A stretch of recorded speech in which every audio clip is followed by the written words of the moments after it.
देखिए, मखाने की खेती कैसे की जाती है। आखिर कैसे मखाने की खेती करके किसान कमा रहे हैं लाखों रुपए। और क्या आपको पता है, मखाने की खेती किसी खेत या जमीन पर नहीं की जाती, बल्कि मखाने की खेती तालाब में की जाती है। सबसे पहले तालाब से जलकुंभी और अन्य खरपतवार को निकाला जाता है और फिर दिसंबर से जनवरी महीने तक कुछ इस तरह तालाब में मखाने की बीज की बुवाई की जाती है और ये बीज कुछ इस प्रकार का दिखता है। मखाने की बुवाई के कुछ दिन बीत जाने के बाद इसके छोटे छोटे पत्ते निकलने लगते हैं और अप्रैल से मई महीने तक पूरा तालाब इन गोलाकार और कांटेदार पत्तों से भर जाता है और इसकी जड़ भी काफी लंबे और रेशेदार हो जाते हैं जो तालाब में नीचे तलहटी पर चले जाते हैं। उसके बाद अप्रैल महीने के अंत में इसके छोटे छोटे फूल भी आना शुरू हो जाते हैं और मई महीने के पहले सप्ताह में ये फूल काफी संख्या में आने लगते हैं।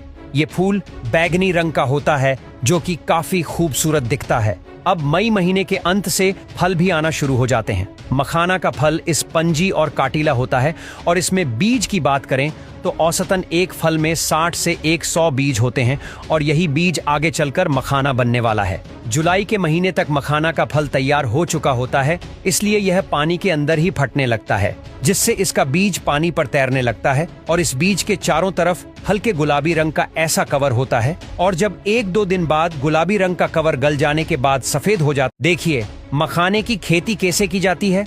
आखिर कैसे मखाने की खेती करके किसान कमा रहे हैं लाखों रुपए। और क्या आपको पता है, मखाने की खेती किसी खेत या जमीन पर नहीं की जाती, बल्कि मखाने की खेती तालाब में की जाती है। सबसे पहले तालाब से जलकुंभी और अन्य खरपतवार को निकाला जाता है और फिर दिसंबर से जनवरी महीने तक कुछ इस तरह तालाब में मखाने की बीज की बुवाई की जाती है और ये बीज कुछ इस प्रकार का दिखता है। मखाने की बुवाई के कुछ दिन बीत जाने के बाद इसके छोटे छोटे पत्ते निकलने लगते हैं और अप्रैल से मई महीने तक पूरा तालाब इन गोलाकार और कांटेदार पत्तों से भर जाता है और इसकी जड़ भी काफी लंबे और रेशेदार हो जाते हैं जो तालाब में नीचे तलहटी पर चले जाते हैं। उसके बाद अप्रैल महीने के अंत में इसके छोटे छोटे फूल भी आना शुरू हो जाते हैं और मई महीने के पहले सप्ताह में ये फूल काफी संख्या में आने लगते हैं।